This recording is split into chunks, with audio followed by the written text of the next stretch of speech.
Hey, I'm Alex, And I'm Brandon. and welcome to Living Electric. We're both content creators and electric vehicle enthusiasts. And through this podcast, we hope to share our experience with owning electric vehicles and help you join the electric life. Hey everyone, welcome back to Living Electric, episode 5 of season 3. I feel like the season is going really quick. We're already 50% over. I know, yeah, halfway through the season. Yes. Well, we have a fun episode today. We have my husband Tyler with us. Hey everyone. You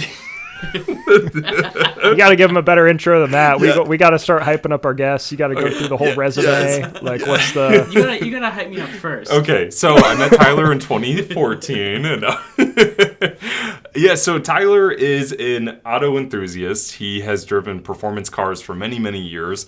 In fact, his most recent project car was a 94 Mazda Miata that he pretty much rebuilt from hand and would take it to different racetracks across pretty much the Midwest for about 2 years. And then every time it broke, you would fix it and go at it again. So Tyler has extensive auto history. He's always been very passionate about automobiles. And I definitely think that your new enthusiasm for electric vehicles has been kind of blossoming for a few years now. What do you say? I would say so. I feel like it's always been there, but I feel like the last couple of years it definitely has been. There's more options to pick from. That's true. Yeah. It was rough there, like kind of the early years of EVs when, like Matt was saying last week, we had the Nissan Leaf, the Chevy Bolt, and the Model S. That was the three options in 2014, and now we've got like an incredible list of vehicles out. I know. Yeah. It just seems like every day there's like new unveilings and new ones are coming. It's nuts. So hopefully that was a better intro for Tyler. Definitely struggle with intros. This is probably why you do it on every episode. But for today's episode, we're going to be getting a perspective of Tyler's perspective of switching to an electric vehicle. As everybody knows, we have a Volkswagen ID4, which is Tyler's main vehicle. And then we are also going to talk about what it was like meeting me, how annoying I probably am to Tyler, and how our love blossomed, just like your love for EVs. And then also how my obsession with EVs kind of fell onto you. So, are you guys... Yeah, I was wondering, was like cars how you guys like bonded initially? Like, was that one of the things that kind of connected you initially, or was it something else? I feel like that was one of many things, to be honest. I think I have this really clear memory of I think the first month you and I started hanging out, sitting on a couch looking at car scoops. I remember we were going through we were like obsessed with like the Lexus back then, like the spindle grill that they have that looks like, like the Predator. But I have this like clear memory of us just sitting there bonding over cars. But I actually think tattoos was the biggest starting point for us. Really? Okay. Yes. Mm-hmm. Yeah. The tattoos and the cars came after that. Yeah. And then food, probably. Yeah. But I think cars have become our main conversation point. Tattoos have kind of faded to the side since they're so expensive, but we pretty much talk about cars all the time now. Mm-hmm. Oh yeah. Yeah. Yeah, because you had a list of going back to EV options now, you had a list of 20 or 30 different cars that you were looking to replace your your old car with. Yeah. So our old ICE car was a Volkswagen Jetta that we had leased, or at least that was my decision to lease that at the time.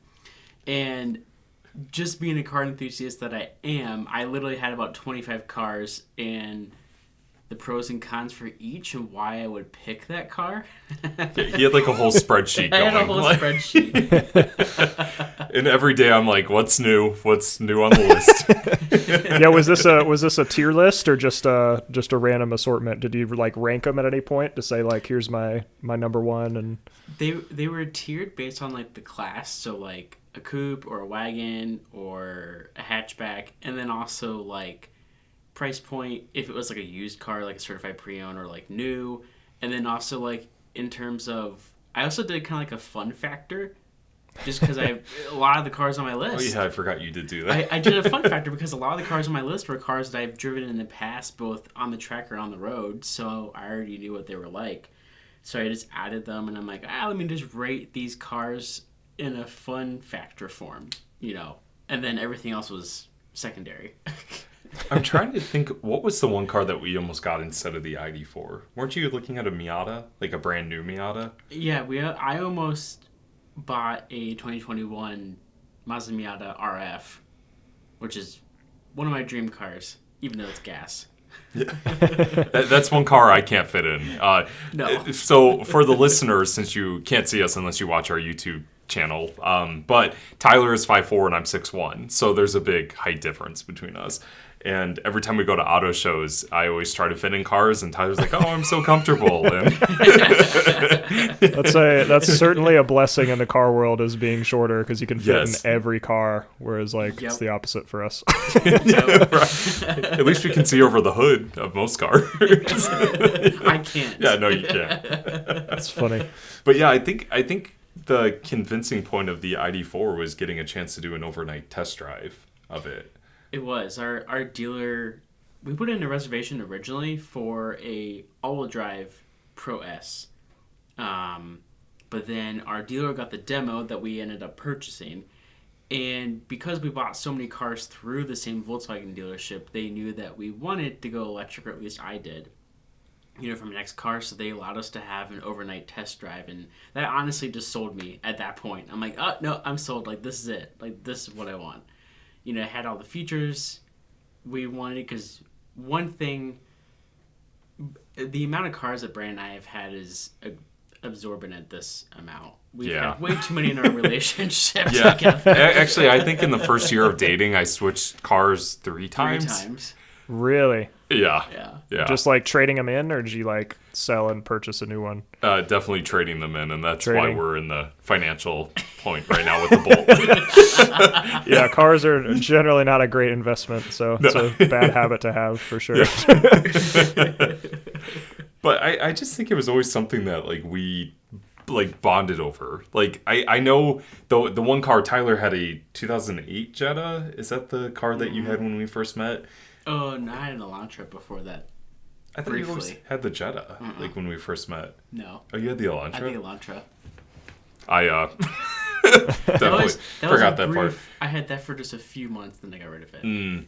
It was a straight piped Jetta, so it sounded like a lawnmower. Wow. Yeah. Dang. And yeah, It had a lot of parts added to it. the dashboard looked like Christmas because all the lights were on. Everything was failing on that car. Everything was failing. Yeah, but I think that's how we bonded, was over cars. And then I think with me getting my position with Tesla, that kind of established electric vehicles for us.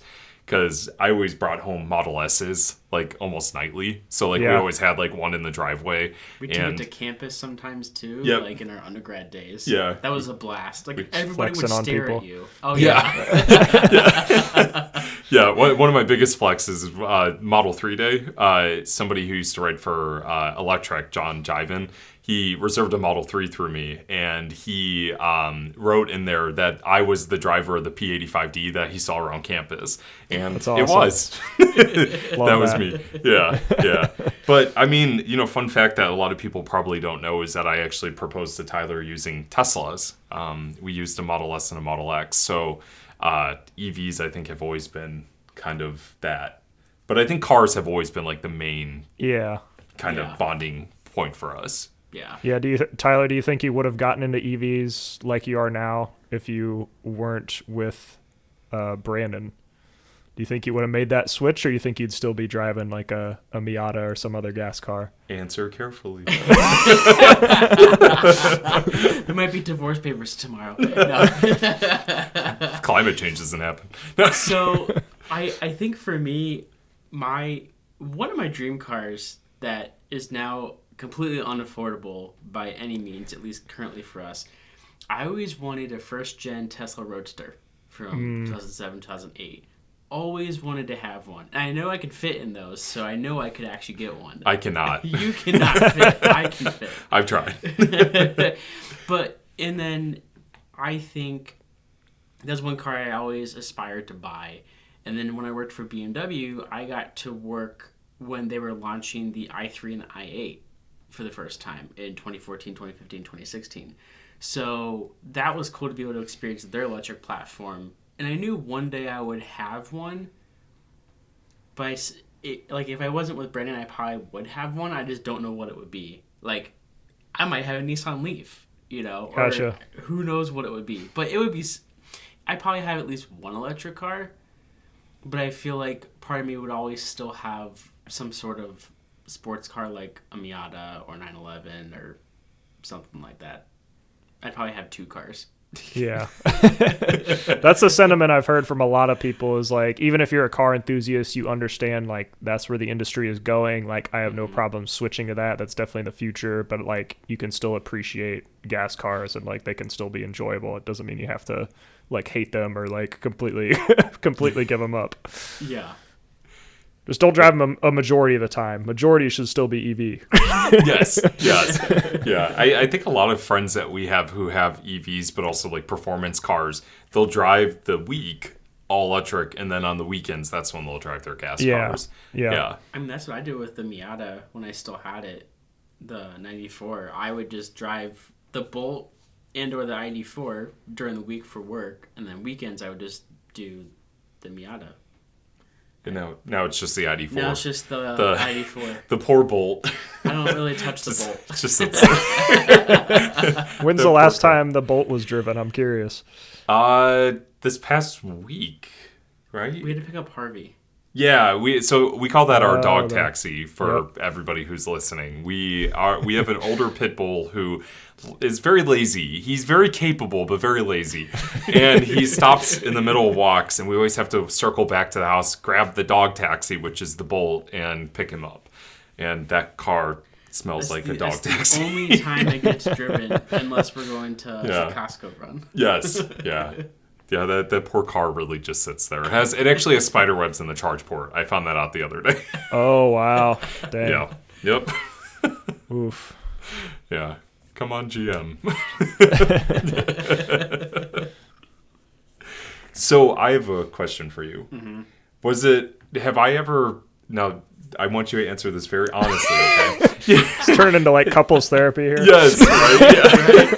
The truth comes out. The truth comes out. So I've always actually wanted to record an episode called EVT, like spill the tea on EVs. But so have I ever been like, my obsession with EVs, has it ever been annoying? Has it ever been annoying? I don't know if I feel like because I enjoy cars so much, I feel like it's not annoying. But Brandon's like biting his tongue over here. I feel like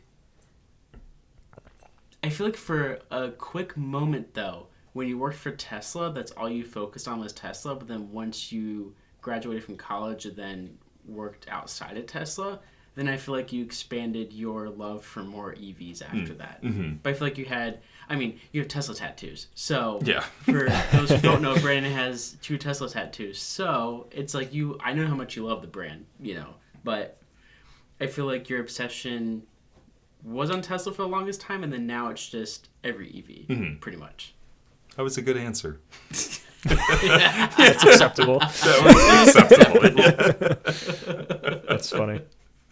Yeah, I could definitely see it being, especially if you're not a car person and like somebody's going on and about. I feel like about any car though, like not EVs but specifically, like that could get annoying real quick. But I think that's the mark of a good relationship, that you both both appreciate cars and can listen to each other ramble about them. So we do every day. Yeah. I don't think we talk about anything else except cars and dogs. Yeah. Pretty much. Yeah. In content production now. Yeah, do you want to get into that? Because Tyler is now helping out with videos. He's no longer a co-host now on the Everyday EV channel. So what was the decision there, and what prompted you to get into that? I feel like that was the ID4, honestly. Like buying the ID4, and I'm like, I kind of want to do videos, like, because the ID4 is a brand new product and still is, for a lot of the markets, not only in the U.S. but across the world. So I feel like I wanted to share our experiences, as owners for the ID4. And then honestly, like I think like once I did like my first video, I'm like, oh, okay, this is kind of fun. It's a lot of work, behind the scenes, but it's a lot of fun. For sure. So, and then I don't know, we just started doing videos, and then here we are. Yeah. Yeah, I think it's really nice having Tyler be a co-host, because it not only takes some of the weight off of my shoulders in terms of like production, it makes it more fun when you're recording with somebody, especially when you have that, that chemistry with somebody. Yeah, for sure. That's what everyone comments on too. They're like, oh my God, you guys have like great chemistry like in your videos. So it's like, I feel like we naturally work super well together in a video. Yeah, and Tyler's always been there. He's just been behind the camera. Like, like he's Tyler is the type of person that keeps me grounded when I'm recording. Like I tend to get stressed and like kind of like overwhelmed, and like I kind of like forget to like live in the moment. Yeah. And Tyler, especially like our TyCon video, like that's a fun fact. That entire video, even though like on camera I seemed so relaxed, the entire video behind the scenes I was so stressed. And Tyler had to tell me like a handful of times to like just take a breather. It's all good. So like to be able to like have that ease of conversation when we're producing videos, it makes it a lot more fun. For sure. So I'm really glad that Tyler decided to be a co-host. Yeah, it's a lot of fun. Yeah. And now we're taking a trip this weekend. Yeah, actually all three of us were going to Los Angeles. Yeah. Yeah, it's interesting doing car videos, because like the reason I wanted to get into like video making was like I saw a lot of people making tech videos, and I always thought that was like super cool. Like you can like get a really nice camera, take these like really good looking shots of like a phone or a tablet or a laptop or whatever, and like create a video about it. Like it just looked really cool, and I was like a big fan of tech stuff. But then doing videos on cars is like completely different, because usually like you can't go out and like buy a car for a weekend, do a video on it, and then like sell it. Like that whole process is a lot harder. And cars harder. Are really expensive. Like they're harder to find. Like letting you borrow the car for however long. So you're usually under pressure making these videos a lot of times, because it's not like... It's not like you have like days to put a video together. It's like you have this small window to get all the footage you need to create a video, which is really stressful. It is. And I think that's one thing a lot of people don't realize. Like they see the end product, and that's how it is a lot with like social media. Like whatever somebody shares, that's pretty much what they see. Yeah. And I think that's one thing it's good to be transparent about with people who are interested about producing stuff, because it's a lot more than you anticipate. But for sure. Have fun with it. Yeah. So Alex, I have a question for you. So you brought up, that you were like interested in like tech videos and like, producing things like that. Then you got into cars. So I know you had a vlog a few years ago, like when you were in college. So how did that experience with like vlogging turn into your experience with like recording cars? Like, did you find any correlation between the two? I think the biggest thing... So the background on it all is like my sophomore year of college, I got really into watching Casey Neistat, who is like a world-class YouTuber. Like he basically brought like world-class filmmaking to YouTube and like did his own vlog. And like that really inspired me to like try that same thing on my own channel. But obviously I was a really like crappy filmmaker. I was like had really crappy camera, like was not comfortable on camera, like just everything, like bad formula for creating a vlog or any kind of video online. But you did it though. But I did do it, yeah. And that's the thing. Like I always try to find like relationships to or like metaphors to sports, and like I would equate it to like getting the reps in and a lot of practice, like at like game speed, if you want to call it that. Like in basketball, since I played basketball, like shooting just a ton of like jump shots, or like working out in the gym alone before you go play a game, like is the best practice. And that's kind of what it felt like. Like I made, I think 90 videos in 90 days. Like, oh my God. Like it was crazy the amount of like time I put in, editing, shooting, like everything. I was like completely alone that summer. I was only like working. I was doing nothing else. I didn't know anybody in the city I was living in. So like I could really focus in on that. And I think that's really like what helped me the most is like understanding the edit process, like knowing how to create a story, like all that kind of stuff. I was never like good at it, but like I got a ton of practice trying to like improve on it. So yeah. So in a way, it prepared you to like what you're doing now. Yeah, and I don't think it directly got me into like, oh, now I want to make car videos. I think that just kind of like was the natural evolution of like me creating content. That's just kind of like how it ended up, because I like really like renewable energy, but also really like cars. Like I knew I wanted a Tesla, and all that kind of came together. And I'm like, especially when I got my car in like 2019, it was still a very new car. Like not a lot of people had them. And like now I see them like every day. It's crazy. Like I can't drive on the street without seeing an EV. But it was still a very new thing back there. So I thought I had something unique there that I could share with people. So now we're here. Do you think we'll ever see a return of the vlog? Maybe. I think the most recent like vlog style video I had was the when I went to Battery Day last summer. I kind of vlogged that whole trip, because I thought it would be interesting for people to see like through my eyes at a Tesla event. So maybe I think if there's like a big EV event or something like that, I might do like some vlog style stuff. But I am like so bad on camera, I feel like, when I'm around other people. if it's just me alone in a parking lot or like alone in my office, I'm like way more comfortable on camera than like out in public trying to talk to myself. So yeah. I will say that has taken a lot of practice. Like, I think I've actually gotten to the point where I'm comfortable with doing that, but I tune out everything else, which is kind of like a danger. It could be dangerous. Yeah. That's kind of how you have to treat it, though. Like I always treat it like I'm out here doing my job, like which isn't very sexy to say, but like I'm like, because it like should be a fun thing. But like you're out there doing work. Like if somebody asks, like, here's what I'm doing, like I'm a lot more confident in like telling people what I'm doing, versus like it's obviously a lot more accepted nowadays too than it was even 5 years ago, being like a YouTuber or content creator. So that actually, I have a question for you. This is for Tyler. I guess I should clarify that. Yeah. So did you ever have any interest in like content production before you met me?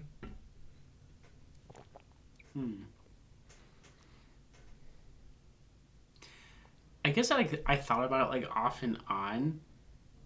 I feel like because I watched so many YouTube videos and, I followed so many people, I'm like, that'd be so cool to do one day. But I think I thought like I could never. I think for a while I didn't think I was confident enough to be on camera.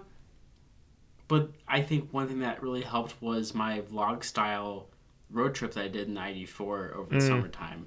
I'm like, oh no, I can do this. Like just chatting with people at like, charging stations and talking to friends about like what I'm doing. So I think like I didn't think I could do it until I actually tried it. And I'm like, oh, okay, like this isn't so bad. Like I can actually do this. Like it's not terrible. I don't know. I guess I thought too much into not doing it when I should have been doing it. I mean, I agree. I don't know. Have you ever run into that, Alex, where you like kind of like talked yourself out of content production? Oh, for sure. I do it all the time, like to this day. I'm like, I'm like, I've got a really good idea for a video, but then I like start thinking about it. I'm like, no, that's a bad idea. And then I talk myself out of a video that like, I've done that before, where I'll reluctantly make a video and then it'll be like super high performing too, which is like wild when I like don't always put my full effort into it, which is like, I should just like make all the videos I think of, because it'll be fine. So. Yeah, I definitely run into that too. I mean, like when I started, like I always talked myself out of it. Like I think the most amazing thing out of like content production for me is that like it's helped me build my confidence. I mean, you guys both know that like I'm so extroverted but also like introverted at the same time. But like I always was so scared of putting myself out there, for like the fear of that, like what will I get back from what I'm sending out there. And it's been incredible. Like I can't believe all the stuff that's coming our way. Yeah. Not to mention the confidence. I think for Thanksgiving, I said the one thing I was grateful for is that hard work pays off, and it does. Just definitely put yourself out there. For sure. Yeah. Anybody that's interested in content production or like thinks it's easy or like, oh, I could do that, like go try it. Like it's usually not as easy as you realize. The hardest part, I think, that like not everybody is very good at is the consistency. And I know like we even struggle with that with excuse me, with this podcast, is like it is hard to do things on a consistent basis. Like you can be good, but like being consistent is better than being good most of the time, and like putting out consistent stuff. So yeah, that's one area that we are definitely working to improve on. 2022 for next year. For 2022, we're putting together a business plan. You know, we're trying to structure things, but also still have fun with it. Like yeah. This is a very deep and therapeutic episode. For sure. Couples therapy. This is behind the curtain than more than what you probably hear most of the time. So I think that segues nicely, our content production conversation segues nicely into our trip coming up this weekend. Did you want to chat about that and like some things we might be seeing? Yeah. So for everybody who's listening, there is a YouTube channel called Out of Spec Motors. And especially if you're interested in electric vehicles, I'm sure you've heard of this channel. Kyle Connor is the host. And, you know, they just do all this incredible educational efforts when it comes to everything electric vehicles and pretty much everything cars related. So they are doing their first EV Media Summit for 2021. I think this is their first ever in Los Angeles, California. So the three of us are traveling out there. We're going to get a chance to record some pretty incredible cars. You know, for example, like the Mercedes EQS. We'll be able to see the Rivian R1T, the Audi RS e-tron GT, which is a mouthful. It's a mouthful. But we're going to get 2 full days to record and experience these cars, which is an incredible opportunity. Yeah, I'm super excited for it. I think the thing I'm most excited about is getting out of this Ohio weather for a little bit. Yeah. I think it's supposed to be like 70s and sunny the whole time we're there. Yes. So feel the seasonal depression for a brief moment. Temporarily, yep. But yeah, I'm really looking forward to it. This sounds like a really cool event. So thanks to Kyle and his team for putting this together. Our plan is after this, so we're going to go out there this weekend, record. By the time this will be posted, we'll be heading home at that point. So unfortunately, we can't get any like questions from people or things they want to see from the event. But we'll our plan on the next episode is to talk about kind of like our EV wish list or like our dream EVs. So it'll be nice seeing all these cars in person to actually see them and experience them, because I know it's hard even at dealerships and like getting opportunities to see these cars. So. Is there one you're most excited about seeing for both of you? You go first. So I have 2. Well, I've already seen the one, but I'm excited to have more time with it. The Polestar. Oh, Since yeah. We're going to be renting the Oh, Polestar yeah, I for the completely weekend. missed that. Yeah, we will be in a Polestar 2 as our rental car. Enterprise has a whole electric fleet. And most of them are Polestars, so that's pretty cool. Pretty cool. Yeah. I got to see that at the Seattle Auto Show and test drive it, but I'm excited for us to spend more time. I think the car I'm looking forward to the most is probably going to be the Rivian, the R1T. That's like a dream vehicle for me, is that truck. With, like, I told Brandon, like, I build that thing so many times. I'm like, okay, I want the Amazon Blue, you know, I want the tent you can get as the accessory, and the kitchen, because we like to camp. So I'm like, I'm so excited to see that in person. So excited. Yeah, that's one car that I'm excited to see in person. I mean, you've already seen it driving down the highway. Yeah, from a distance going 70 miles per hour in the wrong direction. Yeah, yeah, we were headed to Indianapolis for Thanksgiving, and Mallory about jumped out of her seat because I was like, look, like from like, she was like half asleep, I'm sure. Yeah. There was a Amazon Blue Rivian R1T driving the other direction on the highway. I saw the like big light bar up front first. Yeah. So that tipped me off, and I'm like, I had to do like little double take, and I'm like, that color is not a normal color. So yeah, it was cool. That's awesome. Yeah, I think the one car that I'm excited to get behind the wheel is the Audi RS e-tron GT. Since we've already had the opportunity to drive the Taycan 4S, I'm excited to see that and get behind the wheel. And I would say probably the Mercedes EQS, just because I want to experience the what do they call it? It's the Ultra. What's the big screen? I don't know. It's some like crazy like 50-inch like wide screen that goes across the whole dash, right? Yeah. What is it called? Oh, the hyper screen. That's what they call it. Hyper screen, of course. Yep. 54 inches of total screen across the entire dashboard of that car. So excessive. Yes, yeah. I'm pretty excited about that. What about you? What's the one car? I was trying to think because like I like the R1T, like you're saying. Like I think now that I've like seen a lot of the cars, I feel like they're kind of one and the same in a way. Like not that like EVs aren't different, but like we've seen a sedan, we've seen a like SUV / crossover EV. We have not seen electric trucks yet. Like those are very much on the like cutting edge of EV technology, if that makes any sense.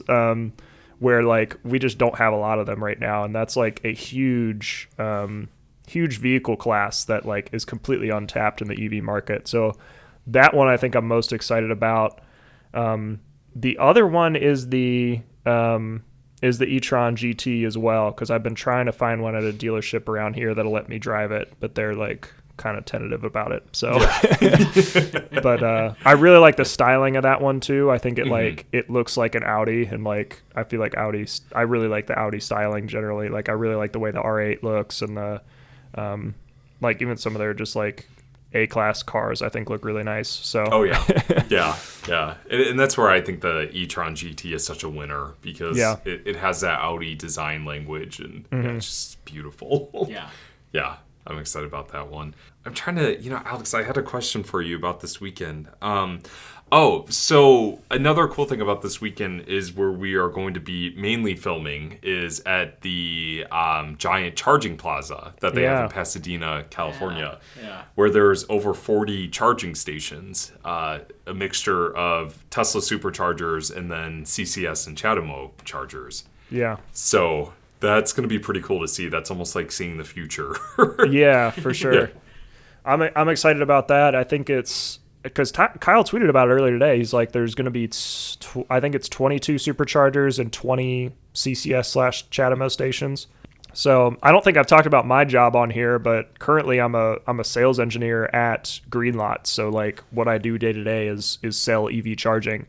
And the unfortunate thing is like I'm not out in LA, so it's like hard to see some of these stations sometimes. So it'll be good like being on the ground and seeing different hardware that we sell in action, and charging cars and all that kind of stuff is always kind of good to see, and put your hands on stuff and see how it works versus just looking at PowerPoints. So that'll be good for me, I think. Oh yeah. Well, we could definitely plug the Polestar into one of those Greenlots chargers. For sure, yeah. I am super excited about the Polestar as well. I really like the styling of that car too. Yeah. The Polestar is a really nice in person. It's actually smaller than I thought it would be. I would say it's literally like Model 3 size. Yeah. Really? It's that small? Yeah. Interesting. I think the back seat feels the same, if not maybe a tad bigger, but it is like Model 3 size. I think if the rental that we're getting has the glass roof, it'll feel more open than the one that we sat in at the Seattle Auto Show that had like the steel roof. But like it feels tighter than the Model 3. Like it's definitely more like driver focused in terms of the dashboard layout. Yeah. Is it a hatchback? Mm-hmm. Yeah, it's like a sportback, I guess, technically. Yeah, that's like a weird class of vehicles because it's like halfway between a like sedan and I feel like the term crossover would be a better fit there. Yeah. But it doesn't really... I mean, it's four-wheel drive, but it's not really crossover shape. No, I meant the mixture of like hatchback with sedan. Yeah. Like, yeah. Or if hybrid wasn't used for the, hybrid sake, then maybe there. I do have to say... The one vehicle I'm kind of curious to see how you and Alex fit into is the Archimoto. Oh, the FUV. Yeah, actually, that's. Did you look that up, Alex? I did. Is it like a tricycle, like 3-wheeled vehicle? Yeah. I think it can go up to like 50 miles per hour. It's 80. Oh, it's 80 miles per Carl hour? went up to like 80 Oh miles my an hour. gosh. Oh my God. I just looked up a video of it because I'm curious. Alex, we should get a photo of you and I in that thing. Tandem and the yeah, we'll flash some photos of it up on the screen for the YouTube watchers. But for the listeners, it's a 3-wheeled vehicle. It's got 2 wheels in the front, 1 wheel in the back, and it literally looks like an enclosed golf cart. Yeah. Does it tilt at all, like when you turn? I think so. Like the car slightly, so like it helps Okay. with like cornering. Yeah. Yeah. That's an interesting vehicle for sure. It looks like fun though, because like I was watching a video today and it's like the battery pack, you literally sit in the center of the battery packs, like your legs are on either side of the battery pack. It's kind of weird. Wow. I'm kind of curious to kind of see what this looks like in Yeah. person. Yeah, I am too. Yeah, I think they have them in markets like Key West and like places that you can rent Okay. like, golf carts, but if you want to do something more fun. Yeah. Yeah, That's really interesting. That should be a fun one. This should be fun. Yeah, and then I think another thing that we're doing this weekend that might not be set in stone anymore, I'm not sure, is the Angeles Crest Highway drives, like going along like in the valleys and the canyons. So that should be fun, especially if we get a chance to do it in the Audi. Yeah, really. Yeah. I'm curious what vehicles are going to attract the most people there, because Tesla is super popular in California, so I feel like there's going to be a plaid there hopefully Sunday. I'm not sure like how many people that'll attract though, because I probably have a friend that has one and have already seen it, so I feel like the Nissan Leaf probably isn't going to get a lot of love, unfortunately, just because it's not like nobody's dream car is a Nissan Leaf. I don't feel like no offense to the Leaf owners, but I don't know if it's not necessarily a dream car for a lot of people. But some of these others, I think it might be split, honestly. I don't know. I know another car that we're curious about driving is the all-wheel drive version of the ID4, just to see how different it is compared to like our going on 5 months of ownership. That should be interesting to see. At least power-wise, because it does have a lot more power. Yeah, but yeah, I'm curious to see like how many people are there and like how many other YouTube channels are there. Obviously, Out of Spec is becoming this huge force in electric vehicle education, and that's something that I think is so inspiring. For sure. I'm pretty excited to meet that entire team and get a chance to interact with them. Yeah, for sure.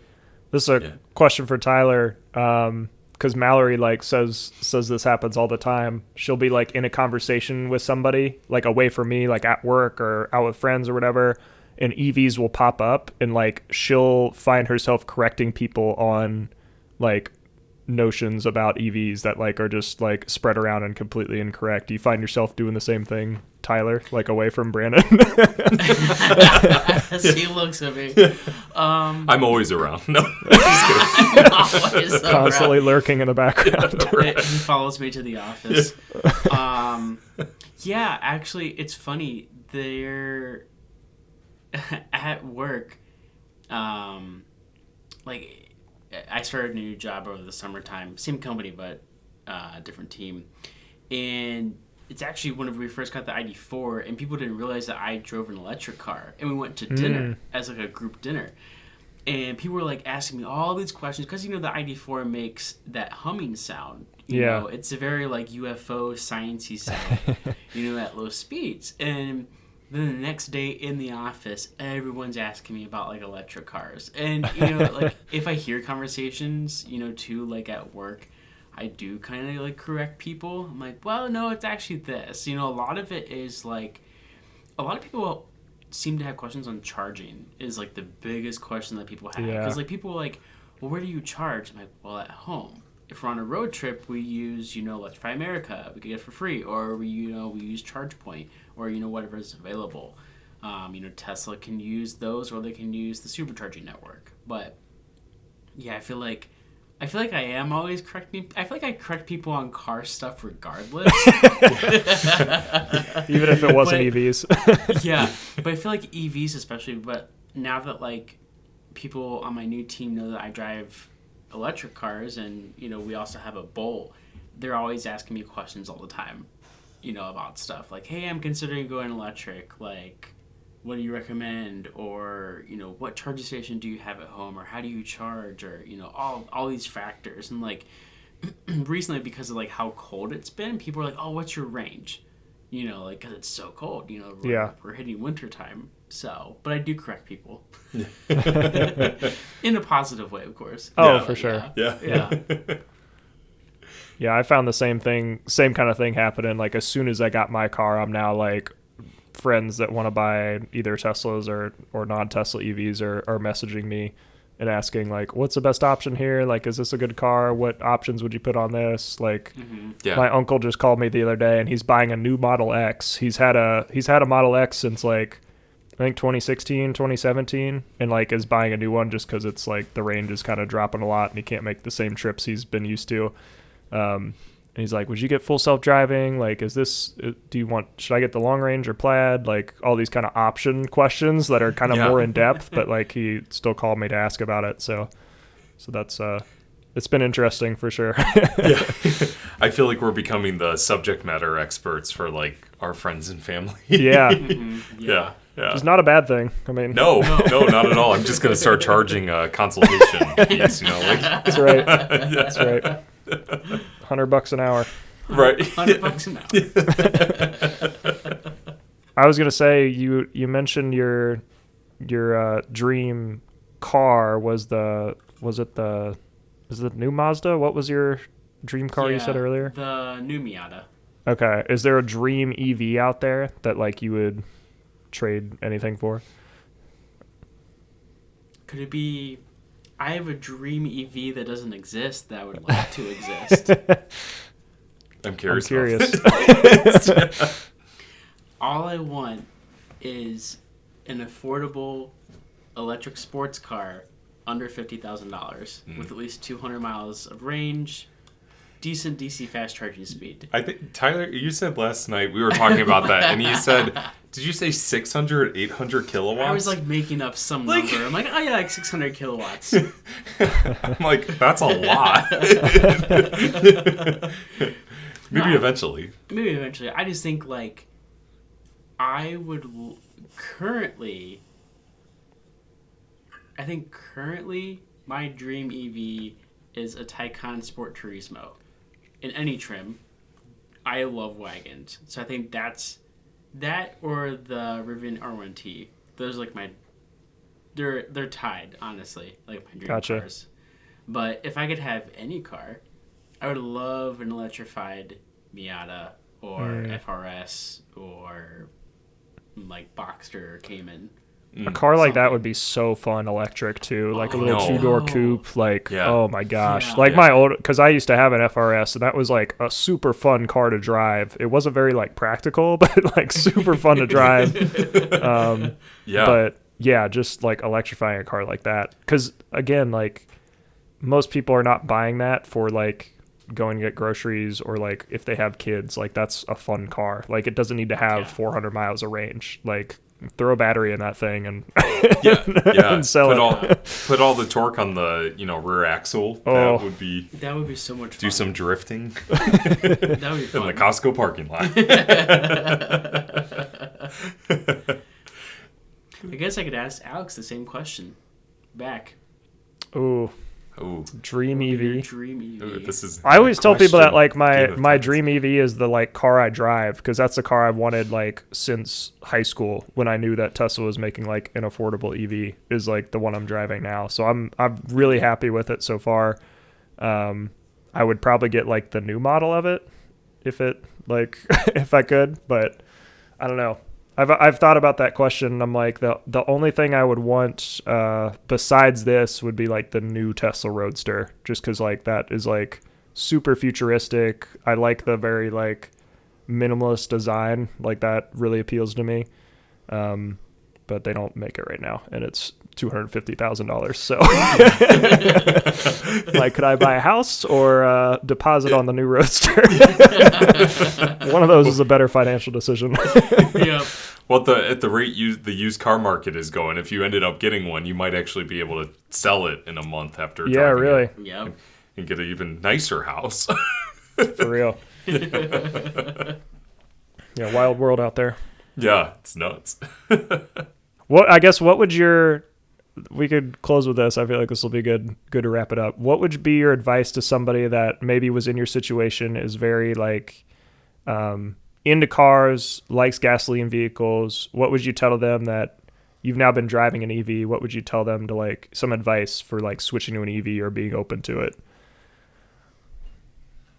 It's a very convoluted question too. So that was a good question. You know, we should ask all of our guests that. Like, so the thing that I can think of too, and this kind of goes back to my racing group that I'm a part of, that I would drive my various cars in. We always talk about putting butts in the seats and just getting you to experience whatever it is. And, you know, we have some friends who have never experienced an electric car until they finally did, whether it was like a Tesla or a Mach-E or even our ID4. And I think until I try to tell people, I'm like, just think of it as another car. Don't think about what drives it. Just get in the car, get your butt in the seat, and just experience it. You know, like, doesn't matter what fuels it, whether it's, you know, hydrogen, electric, or even gas, you know, but just get your butt in the seat and experience it. I try to push people, not push people, but like tell them that, you know, it's okay. Like, just try it out. If you don't like it, it's fine. yeah. But most of the time people are like, oh my God, this is so cool. Like, I love that. Like, they love, especially like petrol heads, they love the instant power and torque that electric cars offer. They're like, oh, okay, like I can go this fast now, you know? And obviously, like, we have good examples of that from Tesla, you know, like with the Plaids. We got to experience that, and I was like, jeez. Seriously. But yeah, I just put butts in the seats. Let people experience that. And then I feel like if someone experiences like a true, well-rounded EV, they're going to change their mind, you know, on what they think of EVs. At least my perspective. I like it. Let's wrap it up there. Yeah. And we'll see you next week. No. I could do outros. Cool. Well, Tyler, thanks so much for being on, taking time out of your busy schedule, watching the dogs to to hop on the podcast with us. Looking forward to seeing both of you this weekend too. So that should be a lot of fun. Super excited. Yes, we're going to get a tan in LA. For 4 days. And actually, before we wrap up, I just want to say, you know, for anybody who is interested in our trip to Los Angeles, make sure you check out both of our YouTube channels and definitely make sure you're subscribed, because there will be lots of content coming out on both of those. Yes. For sure. Yeah, I usually link all of our social media, I think, on our descriptions. So definitely like follow us on Twitter and Instagram and all that stuff, because I'll be posting, like, I usually post stories and post tweets if it's like something cool I want to share right away. So cool. Sweet. Yeah. Cool. See y'all next week.